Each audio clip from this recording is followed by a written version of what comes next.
जालना शहरातील भोकरदन नाका परिसरात वाहन विक्रीच्या व्यवहारातून दलालांच्या 2 गटात तुंबळ हाणामारीची घटना घडली। वाहन खरेदी विक्रीच्या व्यवहारातून दलालांच्या 2 गटात हा वाद झाला होता आणि त्यानंतर या वादाचं रूपांतर तुंबळ हाणामारीत झालं आणि या परिसरातील व्यापाऱ्यांनी मध्यस्थी करत हा वाद मिटवलाय। मात्र दलालांच्या 2 गटात सुरू असलेल्या वादामुळे जालना संभाजीनगर महामार्गावर अर्धा तास वाहतूक कोंडी सुद्धा झाल्याचं बघायला मिळालेलं होतं। ही जेव्हा हाणामारी झालेली होती त्यावेळीची ही दृश्य आपण बघू शकतोय आणि या संदर्भात अधिकची माहिती जाणून घेऊयात। आमचे प्रतिनिधी गौरव साळी सध्या आपल्या सोबत आहेत।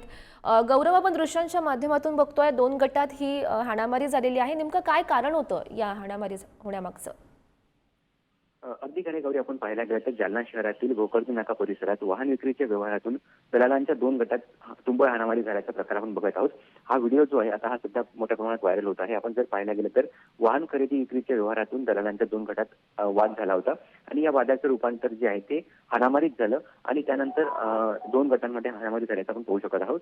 आपण जर पाहायला गेलं तर जे विक्रेते आहेत, जे व्यापारी आहेत, त्यांनी मध्यस्थी करून हा जो वाद आहे 2 गटातला हा वाद संपवलेला आहे। मात्र या वादामुळे जे काही आहे ते अर्धा तास जालना ते संभाजीनगर महामार्गावर वाहतूक कोंडी झाली होती आणि वाहनधारकांना या वादाचा नाहक त्रास करावा लागलेला आहे आणि आता जो हा व्हिडिओ आहे आता हा सध्या मोठ्या प्रमाणात व्हायरल होत आहे आणि आता जे वाद घालणारे जे व्यापारी आहेत, जे लोक आहेत, यांच्यावर आता पोलीस काय कारवाई करणार याकडे सर्वांचे लक्ष लागलेले आहे। गौरी, नक्कीच गौरव, धन्यवाद दिलेल्या सविस्तर माहितीसाठी।